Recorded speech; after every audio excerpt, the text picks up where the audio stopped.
আমি অসম যুৱ ছাত্ৰ সন্থাই মানে বাবা চাহেব আম্বেদকাৰৰ যিটো মৃত্যু দিনটো প্ৰতি বছৰে আমি গুৱাহাটী দীঘলীপুখুৰী পাৰত অনুষ্ঠিত কৰি আহিছোঁ।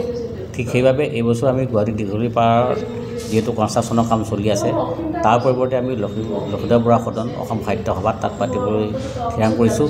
আৰু ইয়াৰ লগতে আমি প্ৰতি বছৰে সমাজলৈ যিসকল ব্যক্তিৰ অৰিহণা আছে তেওঁলোকক আমি এটা বঁটা প্ৰদান কৰোঁ। আচলতে বঁটা দুটা প্ৰদান কৰোঁ, এটা হৈছে বাবা চাহেব বঁটা, এটা হৈছে ৰাজ্যিক কৃতি শিক্ষক বঁটা। এইবছৰ আমি বিশিষ্ট সাহিত্যিক, শিক্ষাবিদ, প্ৰবীণ সাংবাদিক, বুদ্ধিজীৱী হাইদৰ হুছেইন ডাঙৰীয়ালৈ 2025 বৰ্ষৰ বাবা চাহেব বঁটা আমি প্ৰদান কৰিব ওলাইছোঁ। আৰু ঠিক সেই লগতেই আমি ৰাজ্যিক কৃতি শিক্ষক বঁটা দিওঁ। সেই বঁটাটো আমি আমাৰ উমেশ চন্দ্ৰ দাস নগাঁও ৰহা নিবাসী, গতিকে তেওঁ এজন শিক্ষক, গতিকে তেওঁক আমি ৰাজ্যিক কৃতি শিক্ষক বঁটা দিম।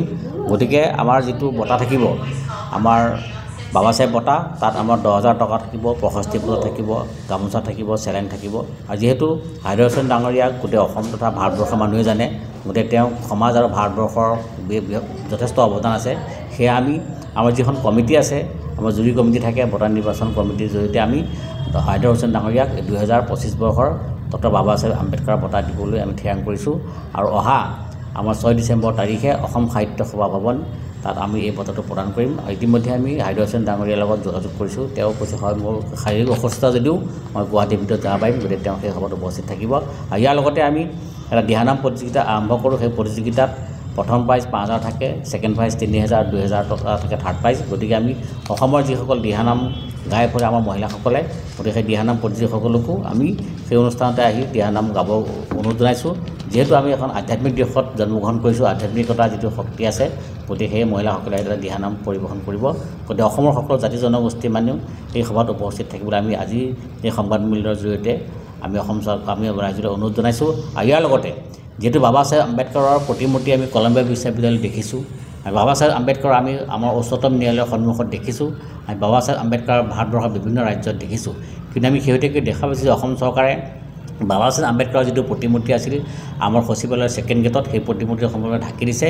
ইয়াৰ পৰিৱৰ্তে আমাৰ মাননীয় সামাজিক ন্যায় সবলীকৰণ বিভাগৰ মন্ত্ৰী পীযুষ হাজৰিকা ডাঙৰীয়াই আমাৰ লোক নিৰ্মাণ বিভাগৰ অভিযন্তাসকলক লৈ গৈ আমাৰ অসম সচিবালয়ৰ প্ৰথম গেটতেই বাবা চাহেব আম্বেদকাৰ প্ৰতিমূৰ্তি বনাম বুলি তেওঁ প্ৰচাৰ কৰিছিল। কিন্তু আজি পৰ্যন্ত আমি দেখা পাইছোঁ সেই প্ৰতিমূৰ্তিটো হোৱা নাই। গতিকে আমি আমাৰ বিভাগীয় মন্ত্ৰী আৰু লগতে আমাৰ মাননীয় মুখ্যমন্ত্ৰীক দাবী জনাইছোঁ যে অতি শীঘ্ৰেই বাবা চাহেব আম্বেদকাৰৰ প্ৰতিমূৰ্তি এটা আমাৰ অসম সচিবালয়ৰ প্ৰথম গেটত তেওঁলোকে নিৰ্মাণ কৰিব লাগে, এইটো আমাৰ দাবী। আৰু ইয়াৰ লগতে আমাৰ বিভাগীয় মন্ত্ৰী যিটো আমাৰ শিক্ষা বিভাগৰ ৰণোজ পেগু ডাঙৰীয়া, তেওঁ আজি আচলতে জনজাতি এটা সংৰক্ষিত সমষ্টিৰ পৰা সংবিধানৰ অধীনত থকাৰ বাবে তেওঁ আজি শিক্ষা বিভাগত শিক্ষামন্ত্ৰী হৈ আছে। গতিকে তেওঁ আচলতে আমাৰ বাবা চাহেব আম্বেদকাৰ আমি নোকোৱাকৈ এটা পাঠ্যক্ৰম মাধ্যমিকেই হওক, উচ্চ শিক্ষা বিভাগত উচ্চ সঞ্চালকালয়ত দিব লাগিছিল। কিন্তু আমি দেখা পাইছোঁ যে আমাৰ ৰণোজ পেগু ডাঙৰীয়াই সেইবোৰ কাম নাই কৰা। গতিকে আমি ৰণোজ পেগুক দাবী জনাইছোঁ, যিহেতু তেওঁ সংৰক্ষণৰ পৰা নিৰ্বাচিত হৈ আজি মন্ত্ৰীৰ দৰে পদ অলংকৃত কৰিছে, গতিকে বাবা চাহেব আম্বেদকাৰ নামত এটা পাঠ্যক্ৰম।